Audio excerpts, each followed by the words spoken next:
realmente aconteceu, um milagre que aconteceu. Assim como dezenas de milagres relatados na Bíblia, porque a Bíblia fala em João, no seu último versículo, seu último capítulo, que os milagres de Jesus foram tantos, que todos os livros do mundo, ou que não seriam capazes de armazenarem livros, porque não teriam lugares físicos para armazenarem esses livros, de tantos milagres que Jesus fez. E aqui nós vemos algo incrível. Os personagens principais desse fato, desse episódio, é um homem chamado Jairo e a sua casa. Esse cara, Jairo, ele era o principal da sinagoga. Quem era o principal da sinagoga? Sinagoga era o lugar onde os judeus se reuniam para cultuar.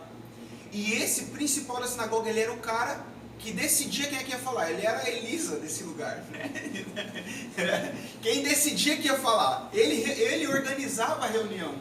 Quem é que vai falar nesse lugar? Peraí, Jairo ia avaliar para ver se aquela pessoa tinha capacidade de falar na sinagoga ou não.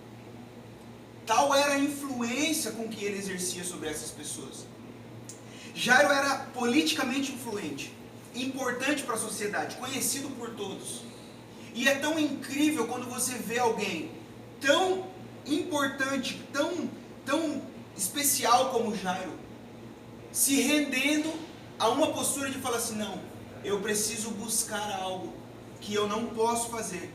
Existe algo dentro da minha casa, existe uma morte dentro da minha casa, existe uma enfermidade com a minha filha, com a minha família, com a minha casa, que os meus recursos, que a minha influência, que o status não consegue resolver. E esse cara sai ao encontro de Jesus. E tem alguns detalhes que ele implora para Jesus. Não sei se vocês perceberam no começo da leitura, que Jesus tinha descido do barco e junto às margens da praia, imagina assim, Jesus está ali ainda descendo daquele barco, talvez o cara que estava ali no barco ainda estava amarrando as cordas, e chega esse cara desesperado, tamanho é o desespero.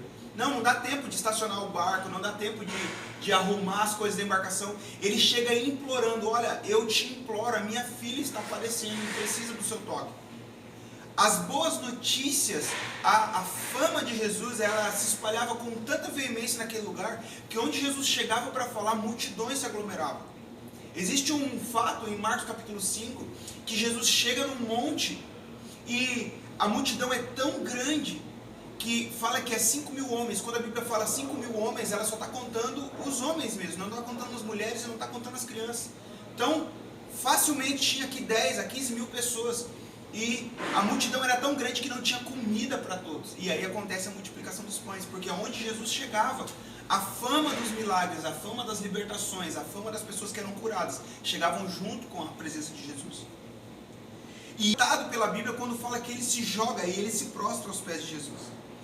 Quando Jesus aceita acompanhar Jairo, ele para, porque no meio daquela multidão, uma mulher encosta no manto de Jesus.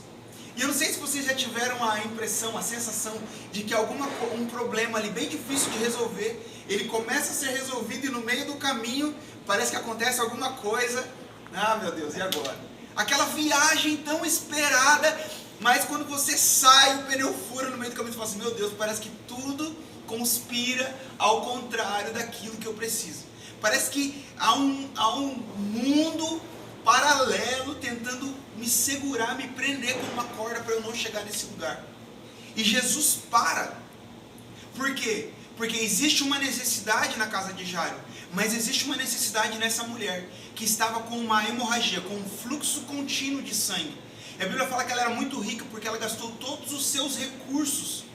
E a medicina naquele tempo era algo assim muito caro. E ela gastou todos os seus recursos para melhorar daquela sua enfermidade, e ela não conseguiu. Eu não sei se vocês sabem do contexto histórico em que uma mulher com fluxo de sangue era inserida na sociedade, mas como a maioria de vocês é mulheres, eu vou contextualizar isso. Uma mulher, quando ela estava no seu período menstrual, ela, após terminar o seu período menstrual, ela tinha que ficar mais outros 7 dias reservada, separada, até, segundo a mentalidade deles, até se purificar da sua sujeira, da sua imundície, para que ela pudesse voltar. Então ela não podia sentar numa cadeira como essa, porque se ela sentasse numa cadeira como essa, a cadeira era impura. Ela não podia se relacionar com seu marido em espécie nenhuma, porque se ela se relacionasse, ela é considerada impura. Agora vocês imaginam uma mulher passar por essa humilhação ao longo de 12 anos. O desespero dessa mulher era terrível, porque ninguém daquele meio podia saber da enfermidade dela, porque aonde aquela mulher estava, ela era considerada impura. Por isso Jesus para, porque ele percebe a importância daquilo que saiu dele e que envolveu aquela mulher. Ela rompeu com a multidão e teve fé no seu coração de falar assim: se eu somente tocar em Jesus, eu serei curado. Por isso Jesus para. Então, até quando os nossos problemas no meio do caminho não foram resolvidos, ou a gente ficou com a sensação de que eles ainda não foram resolvidos, é porque também existem pessoas que têm necessidades como nós, e Jesus também alcança essas pessoas.